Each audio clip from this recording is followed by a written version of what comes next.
Bueno, pues como queremos saber y queremos contárselo, estamos en buenas manos.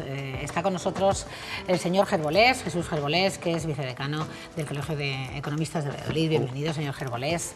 Bueno, vamos a hablar de hipotecas, vamos a hablar de tipos de interés que se utilizan no solo para las hipotecas, pero concretamente en este tema seguro que a los telespectadores les viene bien un criterio docto y documentado. Parece que los tipos de interés han tocado fondo, parece ser. Sí. Y a medio plazo, corto-medio plazo, sí que se espera una tendencia a la alta. Vamos a hablar de tipos de interés fijo y variable, porque se ha abierto en estos últimos 2 trimestres esa tendencia a contratar y a suscribir. Vamos a ver, realmente tipos pues fijos. A medio plazo van a subir los intereses. Van a subir los intereses primero porque ahora están prácticamente casi al 0%, casi. Digo, el Euribor es negativo. Es negativo. Eso, algo que era inimaginable. Pero bueno, era inimaginable el que el Euribor fuera negativo, nunca se había visto. El Euribor, lo malo del Euribor y de todas las hipotecas que se referencian al Euribor, es que el Euribor es algo que lo manejan los bancos. Es como el misterio de la Santísima Trinidad, que no se sabe exactamente cómo diablos le salen los porcentajes. Te diré que ha habido varias multas que les han puesto las naciones a los bancos, en Europa también, en el Tribunal Europeo, sí, porque han manejado el Euribor para ponerlo más alto y cobrar más alto a la gente. Ese es el problema. Luego, me encanta que hable tan claro el señor Gerbolés. Claro, es que es así. Si es así la realidad, pues hay que contarla. Sí, no era nada oficial, era oficial entre los propios señores que iban a cobrar a los prestatarios el dinero. O sea, dicen, los bancos sacamos el Euribor, que es este porcentaje. Y además nadie lo discutía. Ah, claro, porque es que es imposible saber a qué precio se prestan los bancos unos a otros. Y de ahí sale el Euribor. El Euribor. Y ahora, pues como el Banco Central Europeo ha cogido la mangarriga y ha inundado de euros a todos los bancos a consecuencia de la crisis del 2008, pues los bancos han tenido mucho dinero para prestar y bueno, pues la verdad es que todo el mundo que sí, sea... no le prestaban tanto, estos 10 años. Tenían dinero para prestar, pero no lo por prestaban, aquello señor de Gerbolés. que el gato escaldado del agua fría huye. Ya. De aquellos, ¿verdad? Pero yo te diría que todas las personas que tienen dinero y que antes muchas veces podían, no digo vivir del dinero que tuvieran en el banco, pero sí el banco les remuneraba convenientemente los dineros, ¿no?, que tenían. Ahora casi te van a cobrar por dejártelo tener allí.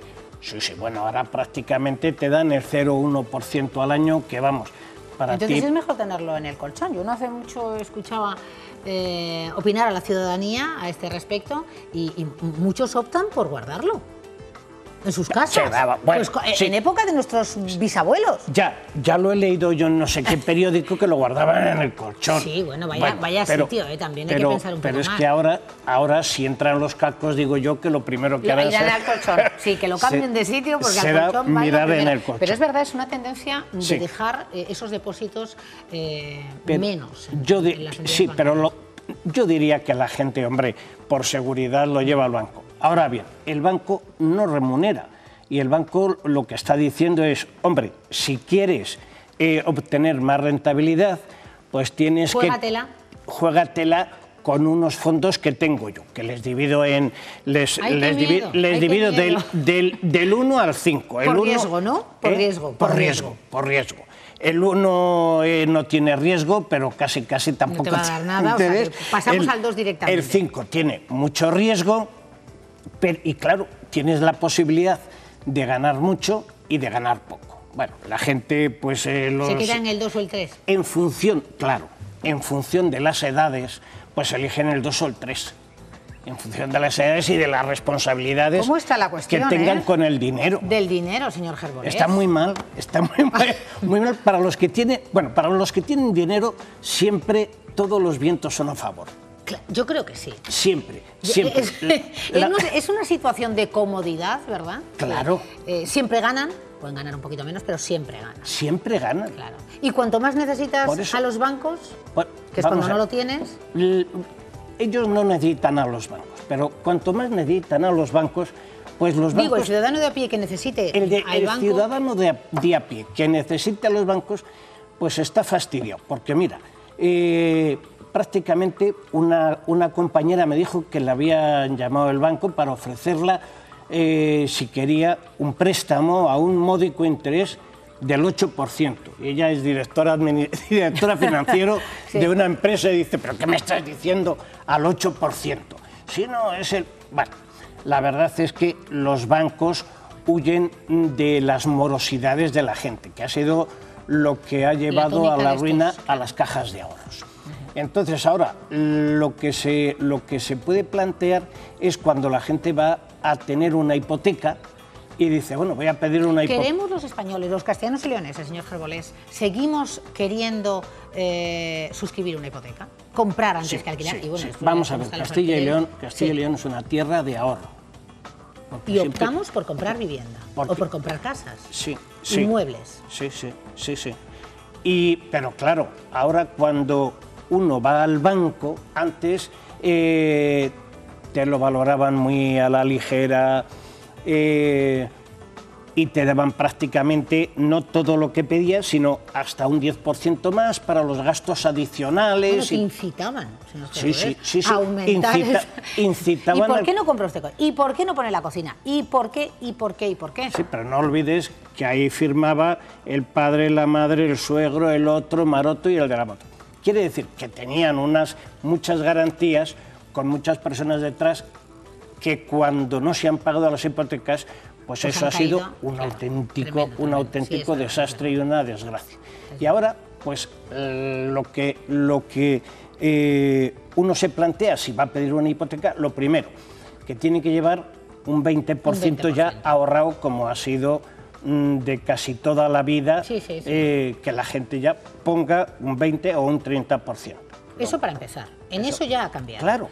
Ese modo de actuar. Eso hay que ahorrarlo. Eso hay que ahorrarlo y tenerlo previamente. ¿En qué más ha cambiado? ¿Cómo está ahora la situación? Pues ahora las hipotecas pueden estar a interés fijo o a interés variable. Si dices, pues al Euribor más un 0,4%. Claro, ahora el Euribor está negativo, pero hay un suelo.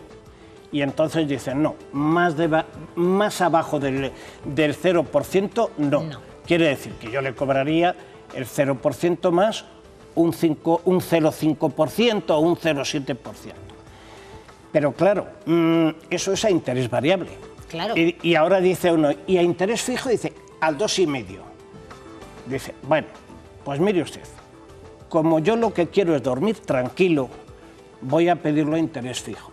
Hombre, pero si el interés variable te puede resultar, porque los bancos siempre quieren... Mejor el variable que el fijo, claro. Sí, meter el variable que el fijo.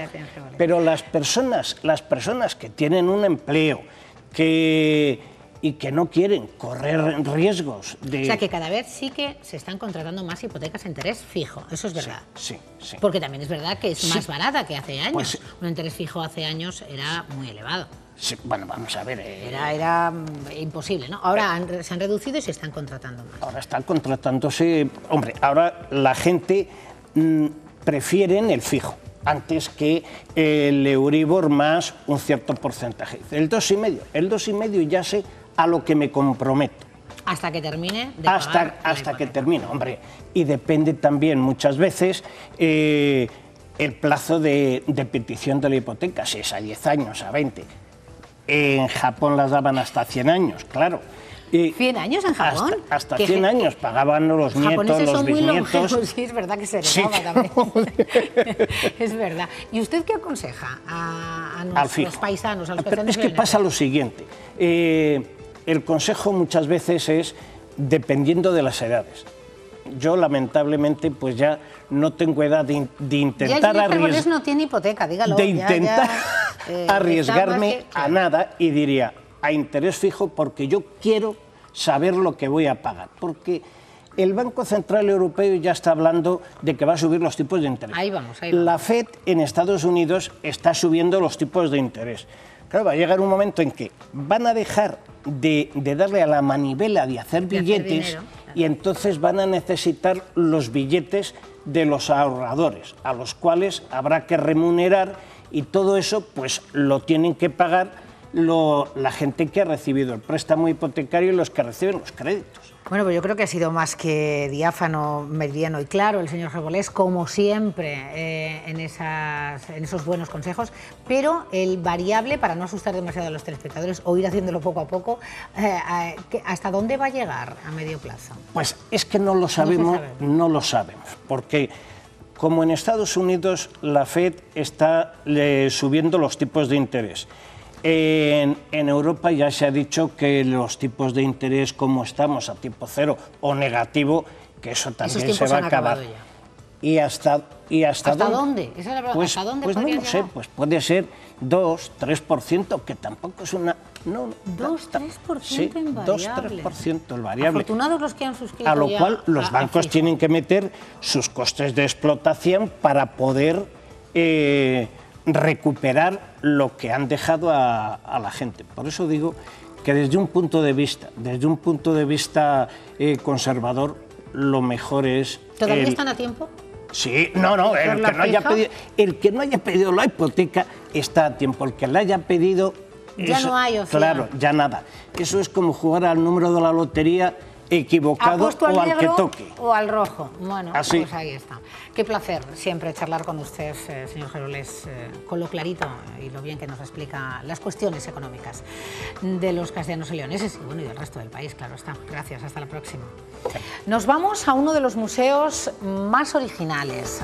Entre los 10 museos más originales del mundo está el Museo del Orinal en Ciudad Rodrigo, sí, en la provincia de Salamanca. Allí está nuestra compañera Esther Bermejo. No se lo pierdan.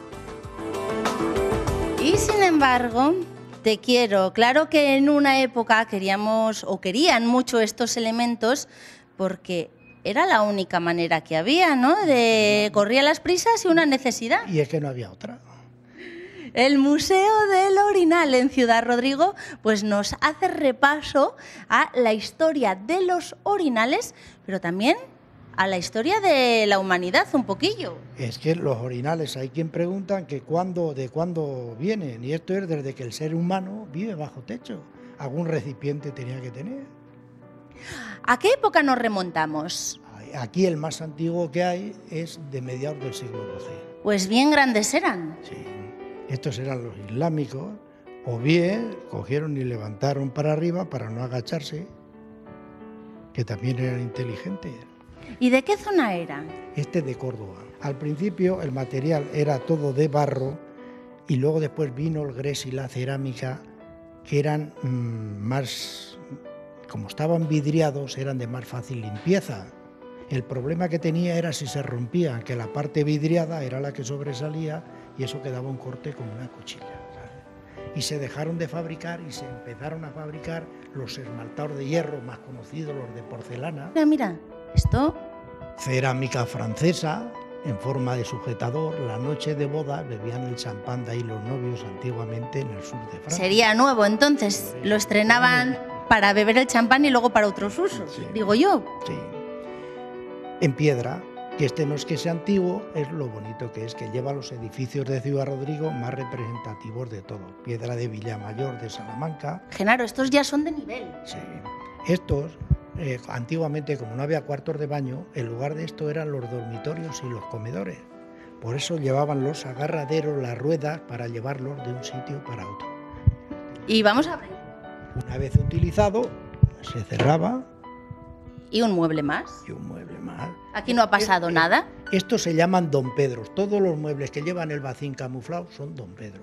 Fue Don Pedro I. Hombre, se podría camuflar el fin, sí. Pero a lo mejor... Eso ya era... Esto a lo mejor no se podía camuflar. Los muebles estos son de principios, mediados del siglo XIX. como no había agua corriente, había que llenarlo. Esto pueden ser los predecesores de nuestros... Esta es la antesala, mira, se tiraba del émbolo, cargaba la tubería y al presionar al vacío, que al no haber alcantarillado, pues había que vaciarlo también. Este es el mismo sistema que llevan los aviones, los barcos, las caravanas y es lo mismo. Bueno, si es que tampoco hemos evolucionado tanto. El sistema ya existía en el siglo XVI. La colección que estamos viendo pertenecía al llamado peseto. Al llamado peseto. Y este siempre... ¿Cómo le dio por coleccionar orinales? Esto es que hicieron unas obras en el Hospital de la Pasión, que hoy es una residencia de ancianos, y aparecieron en un baúl unos cuantos en barro y los iban a romper. Y esto me dice, este utensilio que es el más utilizado de la humanidad y no tiene un museo. Y ahí empezó él. 1.330 orinales de 27 países, de diferentes formas, de diferentes materiales. Sí, sí. Y además cada uno con su historia. Veo aquí de China. Estos son los usaban en los carruajes, o esto en los juncos, en los barcos chinos, como los viajes eran tan largos, Este era para hombres. Estos eran de hombre. Estos, ya os digo, los usaban para que con el movimiento, como los barcos tenían poca estabilidad, no se le fuera al orín, se mancharan las túnicas de seda. La seda antiguamente, al no estar tratada y el orín al ser tan fuerte, se la quemaba. Por eso tenía la forma esta. Las sillas estas, antiguamente las usaban los niños hasta que tenían 5 y 6 años. Hoy metes uno de 2 aquí, ya no. Estas sillas prácticamente se usaron en los años 60, 70. Este perteneció al Marqués de Comillas. Este está diseñado por Antonio Gaudí. Como veis, se puede utilizar de las dos maneras, o bien aparte esta o de lo contrario. Las tapas era porque antiguamente los médicos visitaban a los enfermos por las casas y había que detectar las enfermedades a través del color. Lo que ahora llevamos en un botecito, pues que aquí, antes estaba en casa. Aquí lo único que ha cambiado ha sido el envase. El de la mujer era más ancho que el del hombre y los que estaban decorados, el del hombre en tonos azulados y el de la mujer.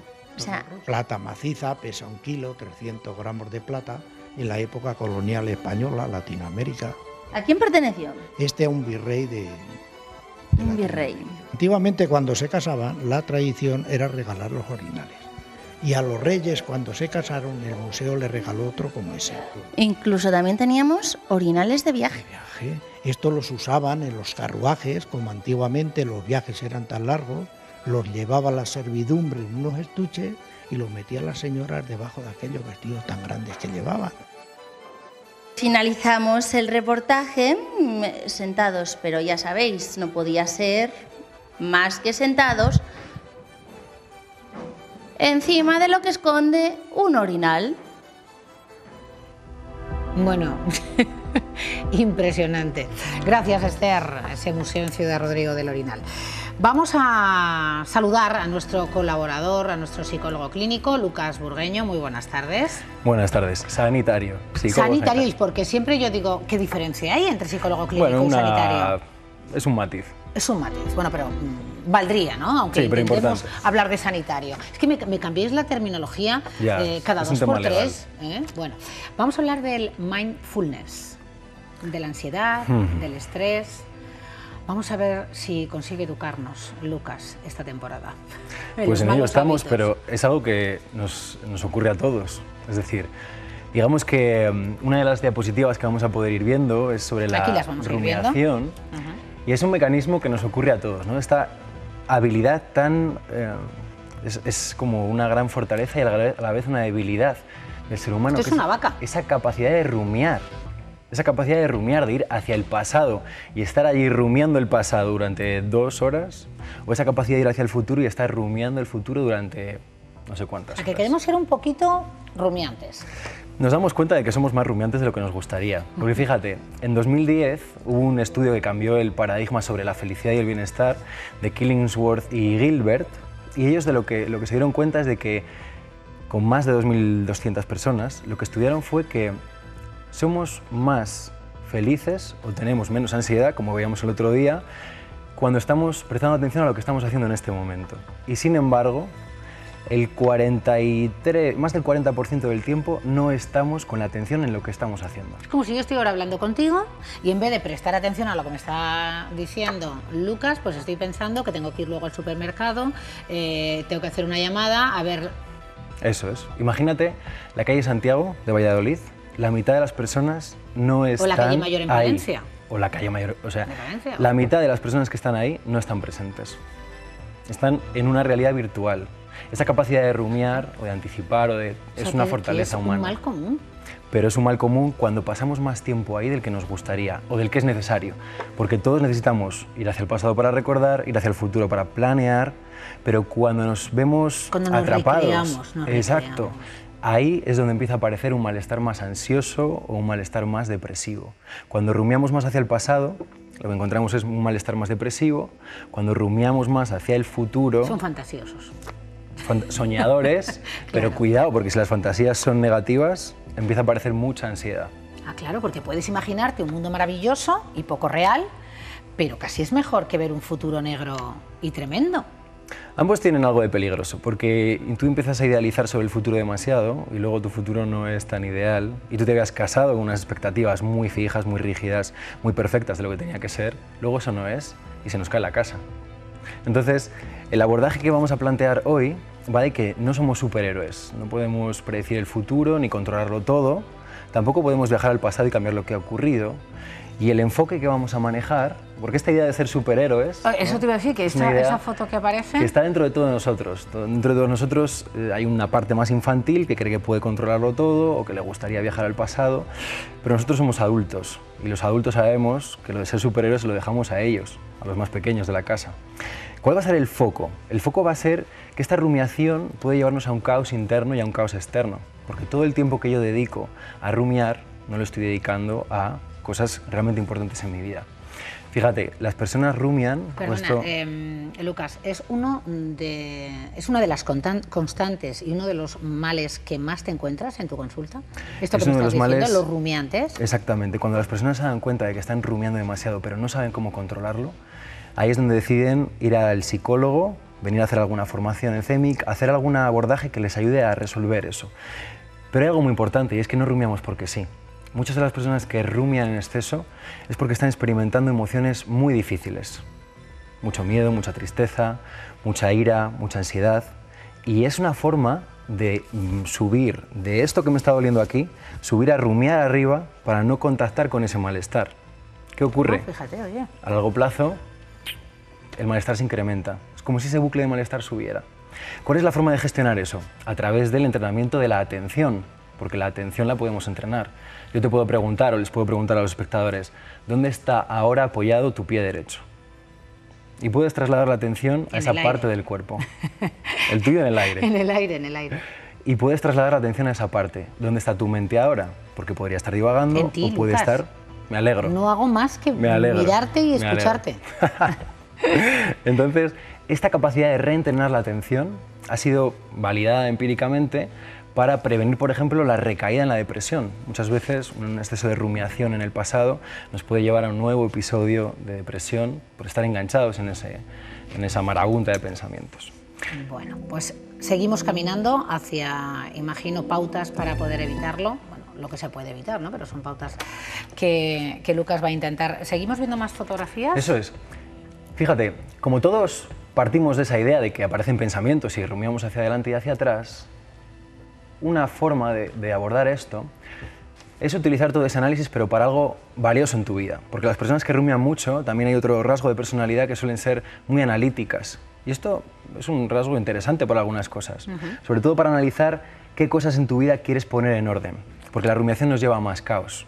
Nos lleva a hacer más caos sobre lo que ocurrió o sobre lo que puede ocurrir.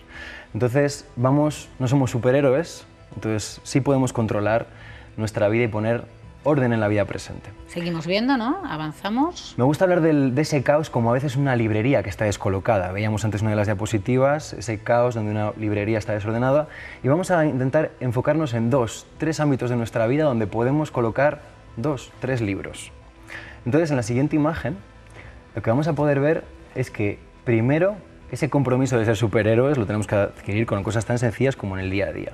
Una vez que identificamos algo muy específico, enfocarnos en eso 10 minutos al día.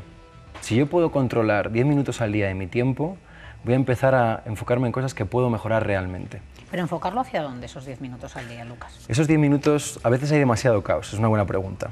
porque a veces hay demasiado caos y ni siquiera sabemos dónde queremos enfocarlos. Claro, dónde poner nuestro pensamiento y dónde encauzar. ¿Cómo vamos a entrenar eso? A través de técnicas de mindfulness, a través de técnicas donde vamos a reorientar la atención. Entonces, invito a los espectadores. ¿Mindfulness qué significa? Mindfulness es una técnica en la que aprendemos a llevar la atención a lo que está ocurriendo ahora. Puede ser lo que tú me estás diciendo, pero también puede ser lo que yo estoy sintiendo aquí dentro. Quizás estoy experimentando miedo. Hay una diferencia entre que yo experimente el miedo directamente, que eso la investigación nos dice que nos ayuda a regularlo, o que yo me suba a seguir rumiando más y que este miedo se incremente hacia el futuro, disparando una espiral de malestar. ¿Qué buscamos entonces? Ese compromiso con algo específico, aplicar todos esos pensamientos y esa energía a cosas, a una sola cosa que sea valiosa, que sabes que sí que puedes abordar en tu vida. Y de esta forma, si seguimos viendo esas imágenes, lo que vamos a tener es un recordatorio de lo que vimos la semana pasada. Apunta lo suficientemente bajo porque... Me suena. Como decíamos la semana pasada... Una alumna aplicada, me acuerdo yo la semana pasada que hablabas de apuntar suficientemente bajo, que fíjate, pensándolo, no sé si estoy muy de acuerdo con ello o no, pero bueno, ahora seguro que lo explicas mejor, bueno, que lo dijiste al final. Podemos discutirlo. Apuntar suficientemente bajo. Apuntar lo suficientemente bajo, porque a veces, recojo lo que habías dicho antes, esas expectativas a futuro tan idealistas y tan perfectas, a veces nos parece que el paso que tenemos delante poco tiene que ver con llegar ahí. Y decimos, bueno, si no es lo perfecto del futuro, si no es exactamente lo que yo quiero, no hago nada. Sin embargo, la transición entre donde estoy ahora y donde quiero llegar a estar, esa transformación se da en el paso que tienes justo delante. Entonces, podemos mirar alto, pero apuntar a un paso muy concreto. Y ahí es donde viene el compromiso cotidiano. Cuando alguien viene a la clínica y nos dice, quiero ser feliz, vale, está muy bien ser feliz, pero ¿cómo exactamente vamos a hacer esto?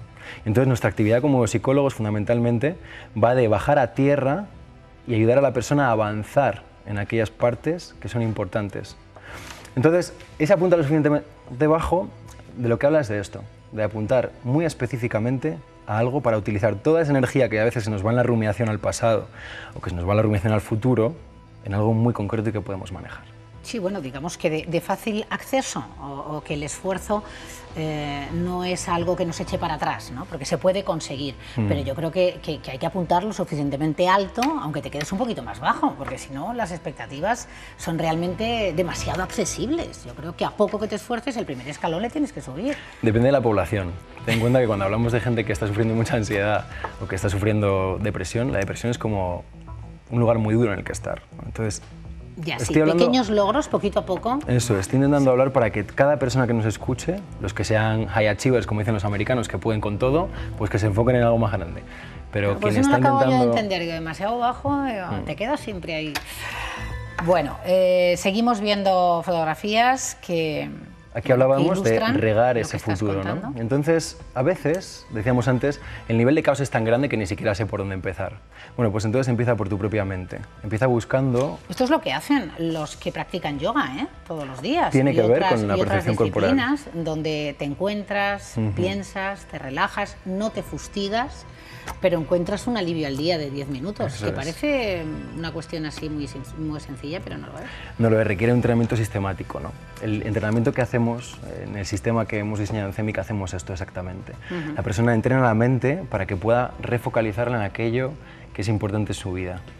Quitar el ruido, porque cuando estamos muy estresados no somos capaces de planificar a largo plazo. El estrés nos lleva a la impulsividad, a tomar decisiones rápidas, a decir, quiero quitarme esto ya de aquí encima. Y a través de un entrenamiento de 10 minutos al día podemos pasar al siguiente punto. ¿Habría una hora óptima para practicar el mindfulness? La hora óptima para mí es antes de las 6 de la tarde. Antes de las 6 de la tarde, donde tú quieras. O sea, que tú quieres que yo haga mindfulness antes de arrancar en el programa. Sí. Bueno, eso sí que no es un escalón. Pepe, ¿qué te parece? Y te voy a decir por qué. Te voy a decir por qué. Porque no es una técnica de relajación como tal, sino que es una técnica de entrenamiento mental donde tú tienes que estar alerta. Y a partir de las 6 de la tarde ya la fuerza de voluntad, la alerta, el cansancio empieza a aparecer. Entonces siempre recomendamos a nuestros alumnos que traten de hacerlo antes de las 6 de la tarde, cuando ellos quieran. Hay alumnos que lo hacen a las 6 de la mañana y a las 5 de la tarde, depende. Bueno, yo lo que tienes que explicarnos son esos 10 minutos para todos los espectadores que estarán diciendo sí, me parece fenomenal esta declaración de intenciones, cómo lo explicáis, pero yo quiero realmente que Lucas nos muestre el camino para conseguir esos 10 minutos de salud Estupendo, pues lo hablamos y en el próximo martes programa vamos a concretar, ¿no? lo concretamos. Es Genial. que son muy exigentes. Que esto Yo también lo parece sería. muy bien, ¿eh? Yo también lo sería. Los prolegómenos, pero si ya tenemos a un psicólogo sanitario, pues que nos lo explique. ¿Cuál es la idea finalmente? Surfear el estrés, porque el estrés es algo que va a aparecer en toda nuestra vida. La rumiación va a aparecer, pero de cómo nosotros surfeamos esa ola del estrés va a depender si podemos dirigir la tabla hacia donde queremos o si la ola nos acaba remolcando. ¿Tú lo haces? Yo lo hago, me toca hacerlo por mi trabajo. Entre cada sesión a veces vemos cosas muy duras en clínica, entonces a veces para volver otra vez, para volver a estar focalizados, nosotros también necesitamos hacerlo. Oye, has publicado un libro. ¿Sí? ¿Título? El sistema cero estrés. El sistema cero estrés. Bueno, tiene temporada y semanas para hablarnos y contarnos todas esas pautas a seguir para conseguir el estar contentos y satisfechos con nosotros mismos, que no es una cuestión baladí. Vamos a hacer una pausa, a la vuelta estará con nosotros nuestra colaboradora, nuestra experta en libros, María José González, que va a hablarnos de esos títulos que nos van a acompañar los próximos días. Será a la vuelta de una pausa. Gracias, Lucas, nos vemos el próximo martes.